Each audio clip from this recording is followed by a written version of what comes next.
चापम नमामि रामं भुवंसनाथं सानुज सीय समेत प्रभु राजत पर्णकुटीर भक्ति ज्ञान वैराग जनु सोहत धरे शरीर। राम कथा सत्संग ऑनलाइन संगोष्ठी के संचालक परम आदरणीय पटेल सर जी और इस संगोष्ठी के समस्त सदस्यगण, गुरुवृंद, राम कथा के समस्त वक्ताओं को मैं सादर नमन करता हूं। और आइए अयोध्या कांड दोहा नंबर 321 को केंद्र बिंदु मान करके चित्रकूट बसी श्री भगवाना, इस प्रसंग पर मैं आपके बीच कुछ बातें रखने जा रहा हूं। चित्रकूट भगवान की लीला भूमि है, विहार भूमि है। यहाँ भगवान वनवासी रूप में किस प्रकार से विराजित हैं और अयोध्या के समाज को विदा करने के बाद विराजित है, ये कथा प्रसंग है। दोहा का साधारण भाव है। भगवान राम, लक्ष्मण और सीता, भगवान रामचंद्र जी अनुज लक्ष्मण और सीता सहित, जानकी सहित जो है विराजमान है। कहाँ? पर्ण कुटीर पर राज रहे हैं, सुशोभित हो रहे हैं। गोस्वामी जी आध्यात्मिक भाव देते हुए कहते हैं, मानो ये कौन है जो चित्रकूट की पावन धरती पर पर्ण कुटीर पर विराज रहे हैं? तो भगवान ज्ञान स्वरूप अखंड ज्ञान राम जो है, भक्ति और रूपी सीता और वैराग्य रूप लक्ष्मण के सहित विराज रहे हैं। अर्थात जानो मानो ज्ञान, वैराग्य और भक्ति शरीर धारण करके सुशोभित हैं। ये है दोहा का साधारण भाव। आइए यथामति कुछ भावों को आपके बीच रखने का प्रयास करूं। भगवान राम चित्रकूट निवास कब करते हैं? चित्रकूट में निवास करके अनेक प्रकार की लीला करते हैं। चित्रकूट बसी श्री रघुनायक, चित्रकूट में बस करके करत चरित सुर मुनि सुखदायक, देवता और मुनियों को सुख देने के लिए अनेक प्रकार के चरित्र करते हैं। और इस प्रसंग पर जाने के पहले मैं संकेत कर दूं कि भगवान का चित्रकूट निवास कब होता है और क्यों होता है। भगवान तापस वेश विशेष उदासी 14 वर्ष राम वनवासी के रूप में अनुज लखन लाल जी और श्री सीता जी को लेकर के वन गमन करते हैं और वाल्मीकि के आश्रम में जाते हैं। और वाल्मीकि के आश्रम में जाकर के भगवान से पूछते हैं कि ऐ मुनि, मुझे रहने के लिए निवास स्थान बता दीजिए।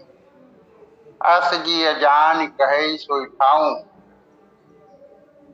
सीय सहित, माने ऐसे पवित्र स्थान बता दीजिए, सुरक्षित स्थान बता दीजिए, मैं सीता जी के सहित जो है वहां निवास करूं। अस जी जान कही सोई ठाऊं, सीय सहित यह जाऊं। और भगवान राम दूसरी पंक्ति में फिर कहते हैं, स्थान बताने के बाद, तह रति रुचिर परन तृणशाला, मैं वहां सुंदर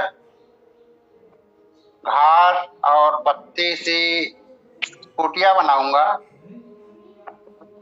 तह रति रुचिर परन तृणशाला, वास करो कटकाल कृपाला, कुछ काल के लिए वास करूंगा। तो भगवान के इस प्रश्न का उत्तर देते हुए वाल्मीकि 3 स्तर में उत्तर देते हैं, ज्ञान की दृष्टि से, भक्ति की दृष्टि से और कर्म की दृष्टि से। ज्ञान की दृष्टि से वाल्मीकि प्रश्न के ऊपर प्रश्न करते हुए कहते हैं, प्रभु आप तात्विक दृष्टि से सर्वत्र आपका निवास है।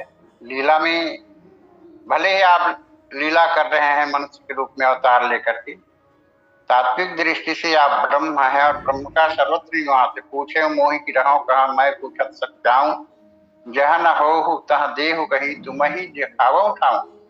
आप कहा नहीं है पहले ये बता दीजिए, फिर आपको स्थान बताऊं। कहने का तात्पर्य ज्ञान की दृष्टि से भगवान कण कण में विराजमान, हरि व्यापक सर्वत्र समान। फिर भक्ति की दृष्टि से उत्तर देते हुए कहते हैं कि कहो राम सुनु लख समेता।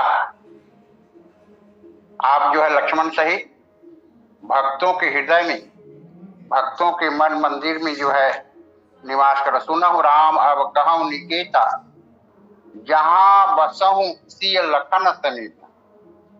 और 14 प्रकार के भक्तों के हृदय मन आदि बताते हैं कि जहां राम लक्ष्मण सीता निवास भक्ति की दृष्टि से करते हैं। उसके पश्चात कहते हैं कर्म की दृष्टि से चित्रकूट गिरि करहु निवासु, तह तुम्हार तब भांति तुपासु। आप चित्रकूट पर्वत पर निवास कीजिए, चित्रकूट के वन पर निवास कीजिए, सब प्रकार से सुखद, आपको किसी भी प्रकार की दुख तकलीफ नहीं होगा। तो कर्म की दृष्टि से चित्रकूट निवास करने की बात कहते हैं।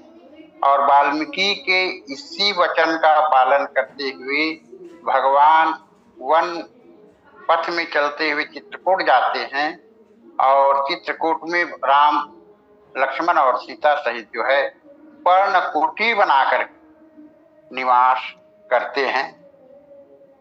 और बाद में ऐसे आगे दंडक वन भी जाते हैं, वहां भी पर्णकुटी पर निवास करते हैं। भरत जी महाराज अयोध्या के सब समाज को लेकर के राम जी को लौटाने जाते हैं। भरत चले चित्रकूट और रामा राम को मनाने को। भरत के जाने के बाद चित्रकूट जो प्रेम की धरती है, ब्रह्म और जीव के मिलन की धरती है, निर्विकल्प समाधि की भूमि है, जहां राम भरत का मिलाप होता है। और राम भरत मिलाप होने के बाद फिर वहीं पे अयोध्या जनकपुर का समाज भी आ जाते हैं, सबका मिलन होता है और अंत में सबकी विदाई हो जाते हैं चित्रकूट से। भरत जी भगवान की पादुका को लेकर के अयोध्या के समाज को लेकर के लौट जाते हैं। जनक जी भी सबसे मिल करके लौट जाते हैं और लौटने के बाद किस प्रकार आगे अयोध्या पहुंचते हैं सब आगे वर्णित है। तो सबके अयोध्या वापिस लौटने के बाद भगवान चित्रकूट पर किस प्रकार से निवास कर रहे हैं, उसी झांकी का दर्शन गोस्वामी तुलसीदास जी प्रस्तुत दोहे में करा रहे हैं। सानुज सीय समेत प्रभु राजत पर्ण कुटीर, भक्ति ज्ञान वैराग्य जनु सोहत धरे शरीर। सबसे पहला शब्द है सानुज। सानुज माने अपने अनुज के साथ और सीता जी के साथ विराजमान है। तो राम लक्ष्मण भरत शत्रुघ्न 4 भाई हैं। तो राम जी के साथ सानुज का भाव है लक्ष्मण जी, राम का अनुज है लक्ष्मण जी। लक्ष्मण जी जब वहां जनकपुर देखने का लालसा प्रकट करते हैं, लखन हृदय लालसा अभिषेक जय जनकपुर आई देखी।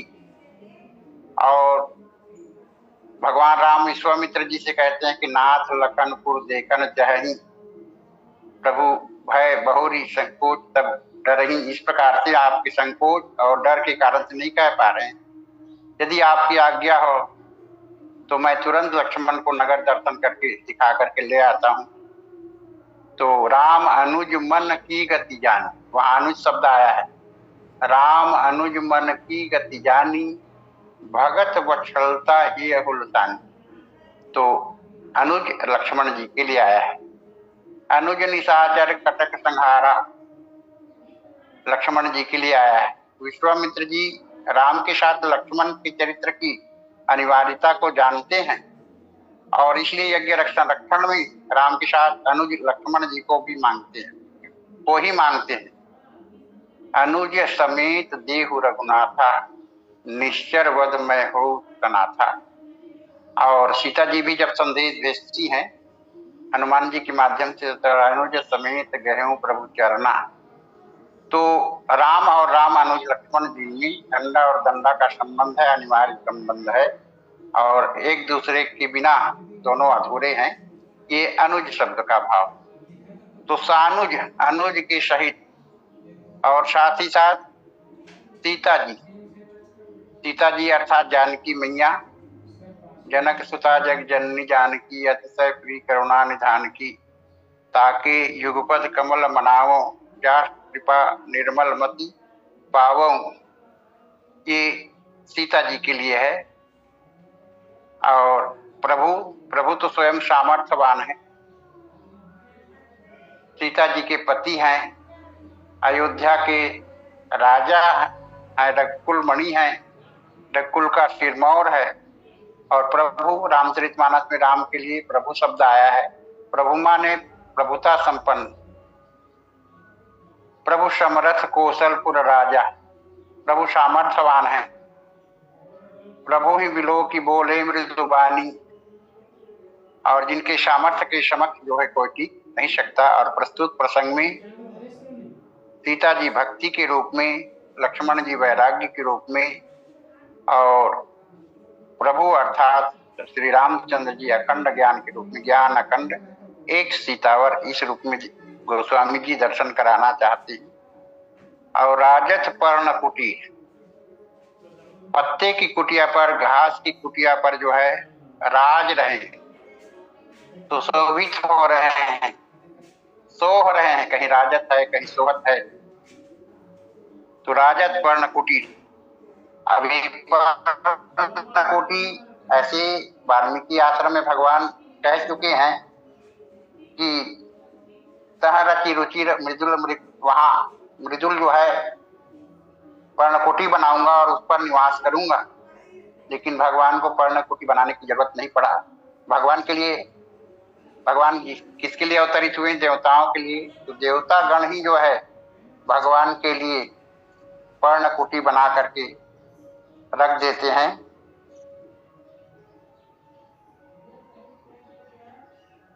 और रामचरितमानस में प्रस्तुत प्रसंग में ज्ञान वैराग्य और भक्ति के रूप में दिग्दर्शन कराते हैं। लेकिन अन्य प्रसंगों में भगवान वन यात्रा करते हैं तो दूसरे रूप में भी उनका दिग्दर्शन गोस्वामी जी कराते हैं। राम लखन सीता सहित सोहत पर्ण निकेत, जिमी बासव बस अमरपुर सची जयंत समेत। चित्रकूट में जब वास करते हैं तो वहां गोस्वामी जी ऐसा दर्शन कराते हैं कि जानो मानो इंद्र अमरपुर में, स्वर्गलोक में, अमरपुर अर्थात स्वर्गलोक में अपने पत्नी सची और पुत्र जयंत के समान जो है विराजमान है। अर्थात वहां चित्रकूट को जो है अमरपुर माना गया है। अमरपुर अर्थात जहाँ सुख ही सुख मिलता है स्वर्गलोक में। और भगवान राम को देवराज इंद्र के रूप में तुलना किया, राम की तुलना, और लक्ष्मण को जयंत बताया गया, सीता मैया को जो है सची के रूप में चित्रित किया गया है। भगवान राम चित्रकूट निवास करते हैं तो वहां पर एक दूसरा रूप में अनिज जानकी सहित प्रभु सोहत राजत रुचिर निकेत, और सोह मदन मुनिवेश जनु रति ऋतुराज समेत। वहां दूसरे रूप में चित्रित करते हैं कि भगवान यानी राम कामदेव के रूप में, भगवान राम कामदेव के रूप में, कामदेव के रूप में रति, कामदेव की पत्नी रति, सीता जी रति के रूप में दर्शन कराते हैं। और लक्ष्मण का चित्रण बसंत के रूप में, ऋतुराज बसंत के रूप में करते हैं। मानो कामदेव पत्नी रति और ऋतुराज बसंत अर्थात लक्ष्मण जी सहित जो है वहां विराजमान है, ऐसा दिग्दर्शन कराते हैं। रामचरितमानस में राम सीता की अनेक झांकियों का वर्णन, कहीं कहीं तो लक्ष्मण को पुत्र के रूप में और राम सीता को माता पिता के रूप में भी चित्रित किया गया है। सुमित्रा अम्बा संकेत करते हैं वन यात्रा के प्रसंग में, लक्ष्मण विदाई के समय, तात तुम्हार मात वैदेही, पिता राम सब भांति से नहीं। तो सब राम सब भांति से नहीं पिता हैं, सीता जी है उनकी माता हैं और लक्ष्मण जी पुत्र हैं, इस रूप में भी दिग्दर्शन कराते हैं। गोस्वामी जी एक रूप में और दिग्दर्शन कराते हैं तीनों का। लक्ष्मण जी को पथिक बना देते हैं, राहगीर, और राम जी को कल्प वृक्ष बना देते हैं, और सीता जी को कल्प बेली कल्प लता बना देते हैं। तो एक बार की बात है, चित्रकूट में भगवान ऐसे विराजित हुए तो राम जी सीता जी से कहे कि सीता, एक कल्प वृक्ष कितना धन्य है, जिसको एक लता सुशोभित कर रहा है। माने राम रूपी कल्प वृक्ष सीता रूपी कल्प बेली को पाकर धन्यता की अनुभूति करते। तो सीता जी कही, नहीं प्रभु, कल्प वृक्ष धन्य नहीं है, धन्य तो वो कल्प बेली है, कल्प लता है, जिनको कल्प वृक्ष का सुंदर सहारा मिला हुआ है। अगर कल्प वृक्ष का सहारा न इस कल्प बेली को नहीं मिलता तो वो उनका जीवन अधूरा रह जाता, वो तो नहीं संभल पाता। अर्थात सीता रूपी कल्प बेली राम रूपी कल्प वृक्ष को पा करके धन्यता की अनुभूति करते। अंत में लक्ष्मण जी से पूछा गया, लक्ष्मण ये तो बताओ, कल्प वृक्ष धन्य है कि कल्प बेली धन्य है? लक्ष्मण जी बोले, प्रभु, न तो कल्प वृक्ष धन्य है, न तो कल्प बेली धन्य है, धन्य तो मार्ग के राहगीर पथिक जो पसीना सुखाने के लिए उस कल्प वृक्ष और कल्प बेली के नीचे छाया पाने के लिए बैठते हैं और अपने पसीना को सुखाते, अपने श्रम को मिटाते हैं। तो लक्ष्मण एक पथिक के रूप में राम और सीता रूपी कल्प वृक्ष और कल्प बेली को पाकर की धन्यता की अनुभूति करते हैं। तो लक्ष्मण जी जीव है और राम ब्रह्म है और सीता जी जो है माया है।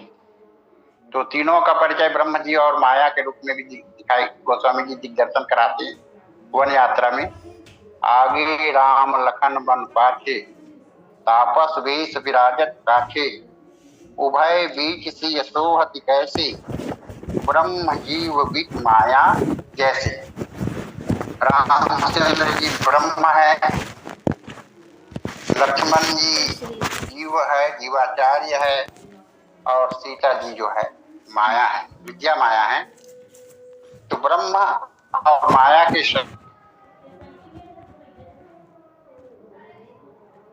गोस्वामी जी मानस में कराते हैं। तो हम सबका जीवन भी यही धन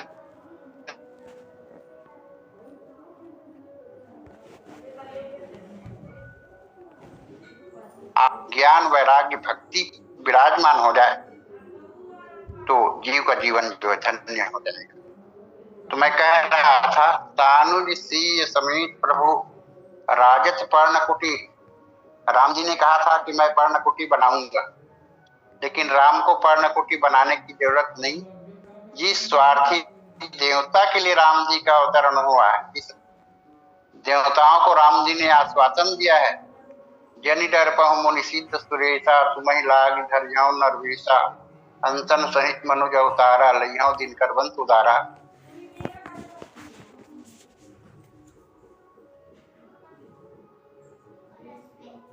काय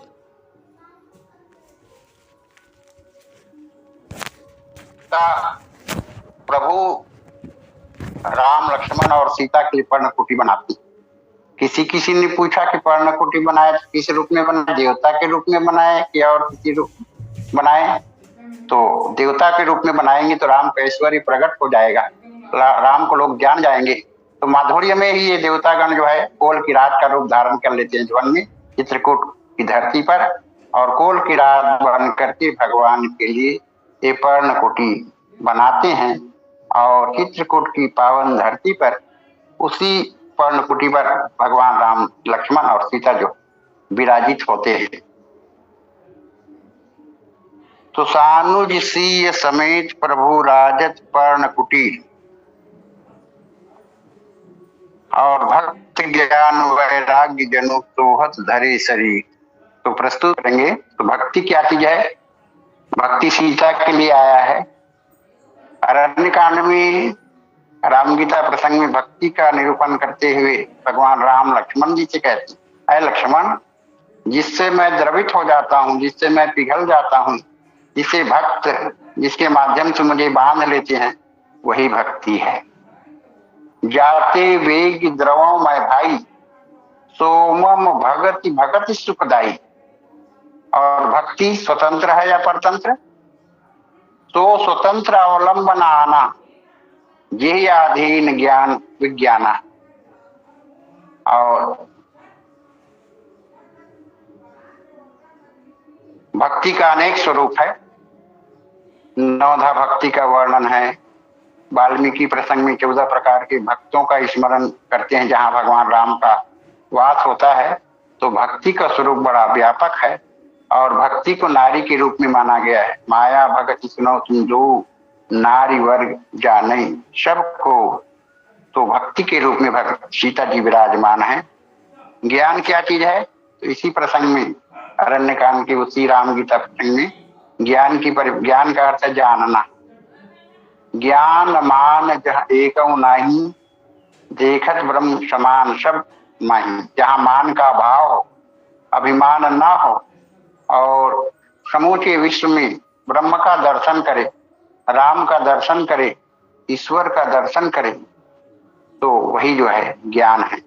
हरि व्यापक सर्वत्र समाना, प्रेम से प्रकट होई मैं जाना। देशी काल दिशि विदिशौ माही, कहूँ सो कहा जहाँ प्रभु नहीं। ये ज्ञान है। और रामचरितमानस में ज्ञान को भी कई रूप में बताया गया है। ज्ञान प्राप्ति के अनेक साधन बताए गए हैं। ज्ञान रामचरितमानस में मंदराचल पर्वत के रूप में सत्य समुद्र वेद समुद्र के मंथन में ब्रह्म पयोनिधि मंदर ज्ञान संत सुराही कथा सुधा मति काढ़ी भगति मधुरता जाहि। तो ज्ञान मंदराचल पर्वत के रूप में, ज्ञान मार्ग के रूप में, ज्ञान के पंच कृपान की धारा। और ज्ञान को तलवार के रूप में भी कहा गया है। विरति चर्म अस ज्ञान मद लोभ मोह रिपुमारी, जय पाई सो हरि भगति देखी खगेश विचार। तो ज्ञान खड्ग के रूप में शत्रु से रक्षा करने का कार्य करता है। और ज्ञान प्राप्ति के अनेक साधन। ज्ञान माने क्षमता का भाव। और भगवान राम ज्ञान अखंड एक सीतावर अखंड ज्ञान के रूप में राम जी को चित्रित किया गया है। और वैराग्य परम वैराग्य की परिभाषा राम गीता प्रसंग में दिया गया है। कहिए तात सो परम विरागी, तीन सम सिद्धि तीन गुण त्यागी। जो तीन क्रिया के समान सतोगुण रजोगुण और तमोगुण का परित्याग कर दे वो परम वैरागी है। तो रामचरितमानस में वैराग्य की भूमिका में लक्ष्मण जी हैं। वैराग्य की बात करें तो जनक जी भी रामचरितमानस के वैरागी हैं। सहज विराग रूप मन मोरा, ज्ञानी भी है। जात ज्ञान रवि भाव निशी नासा, वचन किरण मुनि कमल विकासा। और सहज विराग रूप मन मोरा, थकित होए जिमी चंद चकोरा। और जब राम का दर्शन करते हैं, राम लक्ष्मण सीता का दर्शन करते हैं, तो उनमें भक्ति का भी स्फुरन हो जाता है। तो ज्ञान वैराग्य और भक्ति तीनों महाराज जनक जी के अंतःकरण में विराजमान है। प्रणवो परिजन सहित विदेहु, जाहि राम पद दूर सनेहु। योग भोग मह राख्यों गोई, और राम विलोकत प्रगट्यों तोई। और यही ज्ञान वैराग्य भक्ति महाराज दशरथ जी के जीवन में भी दिखाई देता है। अवधपुरी रघुकुल मनिराओ, वेद विदित तहि दशरथ नाओ। धर्म धुरंधर गुण निधि ज्ञानी, हृदय भगति मति सारंग पानी। और रामचरितमानस की तीनों रानियां, दशरथ जी की तीनों रानियां ज्ञान शक्ति, क्रिया शक्ति और उपासना शक्ति के रूप में गोस्वामी जी दर्शन करा। ज्ञान शक्ति कौशल्या, सुमित्रोपासनात्मिका, क्रिया शक्ति कैकेयी, वेदो दशरथ विपह।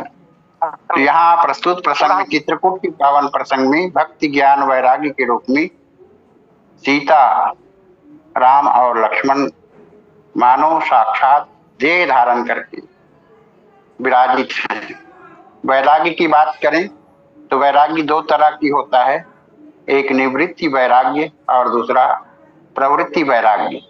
निवृत्ति वैराग्य के रूप में हम हनुमान जी को कहते हैं, जिनको प्रबल वैराग्य कहा गया है।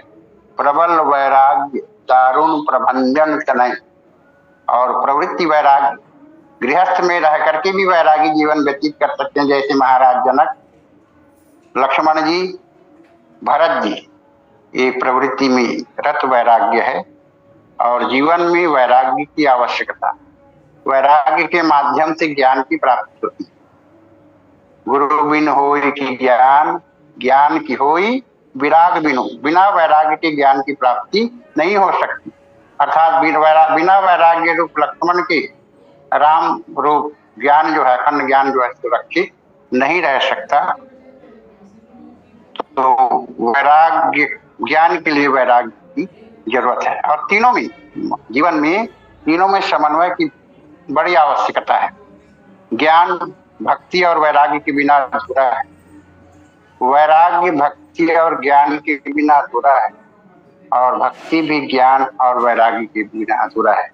कहीं कहीं ज्ञान और वैराग्य को पति पत्नी के रूप में बताया, ज्ञान और भक्ति को पति पत्नी के रूप में बताया गया है। जैसे प्रसंग में पंथ जात सोहत मति धीरा, मनुष्य शत्रुपा वन मार्ग में जाते हैं ईश्वर आराधन के लिए, तो पंथ जात सोहत मति धीरा, ज्ञान भगत जनधरी शरीरा, उस रूप में भी कहा गया है।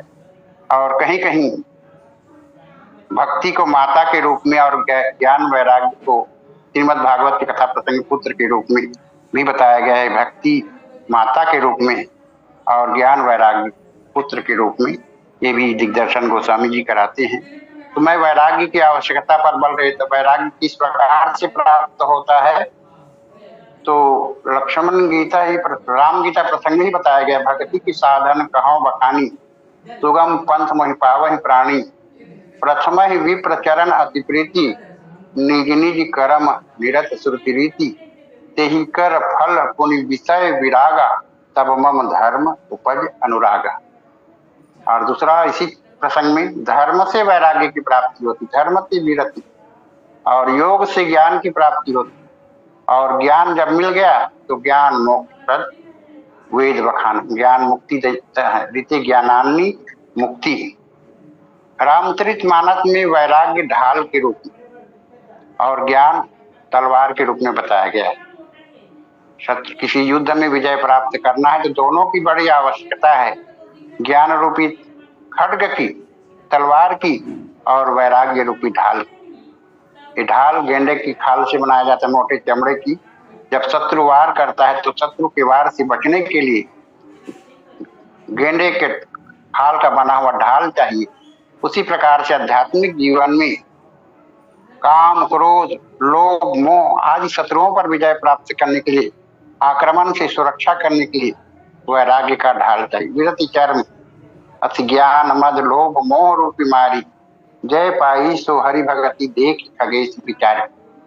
और रामचरित मानस के प्रसंग में शूर्पणखा प्रसंग को ही ले लेते हैं। शूर्पणखा वासना के रूप में, कामना के रूप में राम और लक्ष्मण के ऊपर आक्रमण करते हैं, भक्ति सीता के ऊपर भी आक्रमण करते हैं। पहले तो राम से विवाह प्रस्ताव रखते हैं, और जब वासना और आक्रमण ज्ञान के पास आए तो ज्ञान कैसे बचते हैं, तो सीता ही चीता ही कही प्रभु बात अहे कुमार मोर लौका। बात कर रहे हैं शूर्पणखा से, लेकिन शूर्पणखा की ओर नहीं देखते, सीता ही चीता ही। सीता जी कौन है, भक्ति है, भक्ति की ओर देखते हैं, और इशारा लक्ष्मण वैराग्य की ओर करते हैं, अहे कुमार मोर लघु भ्राता।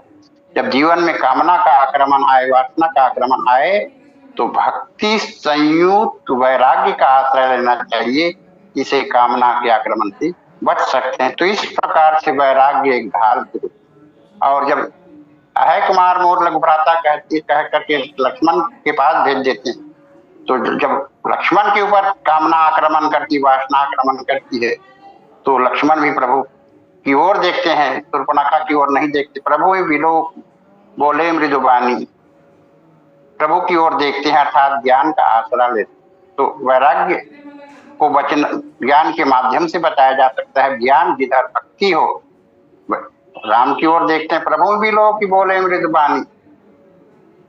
और तो ऐसे यानी यहाँ ज्ञान और वैराग्य जो है खड्ग के रूप में और रक्षक के रूप में। रामचरित मानस में विरही राम को जब पर काम का आक्रमण होता है, विरही राम के ऊपर अरण्यकांड में, विरह विकल बलहीन मोही जाने से निपट अकेल, अकेला जान करके लक्ष्मण जी को कह रहे हैं कि काम मेरे ऊपर आक्रमण कर रहा है। तो उसी समय काम की नजर कहाँ पड़ जाता है? लक्ष्मण रूप वैराग्य ऊपर। देख गयो भ्राता सहित तासु दूत सुनिबा। जैसे ही वैराग्य रूप लक्ष्मण को देखते हैं, राम को अकेला नहीं, पहले तो अकेला समझ गए, भाई के साथ देखते हैं तो वहीं डेरा डाल देते हैं, अर्थात वहां भगवान जो है सुरक्षित हो जाते हैं। ये तो वियोग श्रृंगार में हुआ। संयोग श्रृंगार में भी लक्ष्मण जी जो है भगवान का पुष्पवाटिका प्रसंग में उनको राम सीता के मिलन में सहायता प्रदान करते हैं, वहां दूल्हा के रूप में सजा देती है। तो भक्ति ज्ञान वैराग्य जनु सोहत धरी शरीर, और जीवन में ज्ञान वैराग्य और भक्ति तीनों में समन्वय की जरूरत है। राम लक्ष्मण और सीता में समन्वय की जरूरत है। और कौशल्या मैया जो ज्ञान का प्रतीक है, उस ज्ञान तब तक अधूरा जब उनके जीवन में भक्ति न हो। सोहन राम प्रेम बिनु ज्ञानु कर्णधार बिनु जिमी जल जानु।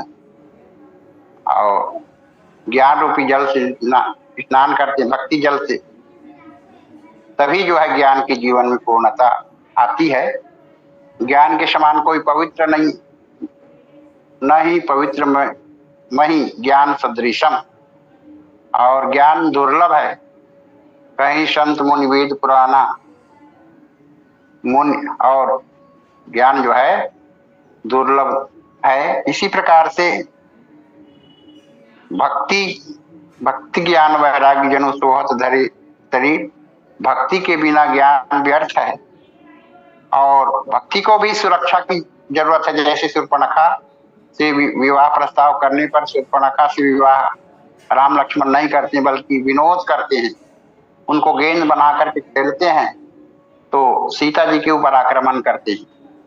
तो सीता जी के ऊपर आक्रमण करते हैं, भक्ति के ऊपर आक्रमण करते हैं, तो बचाते कौन है? तो राम जी ने इशारा किया, कहा अनुज संशयन बुझाई, इशारा करके बताते हैं लक्ष्मण इनका विरूपीकरण कर दिया जाए। और स्वयं विरूपीकरण नहीं करते, वैराग्य रूप ढाल के माध्यम से, वैराग्य रूप लक्ष्मण के माध्यम से शूर्पणखा का विरूपीकरण कराते हैं और निशाचर संहार का जो है बीज बो देते हैं।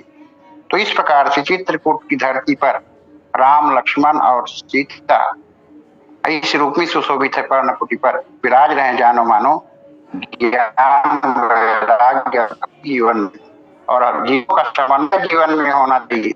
बालकांड में भी संकेत किया गया, ब्रह्म निरूपण धर्म विधि वर्ण तत्व विभाग, और भक्त जीवन बिन भक्त के संयुक्त ज्ञान विराग कहा।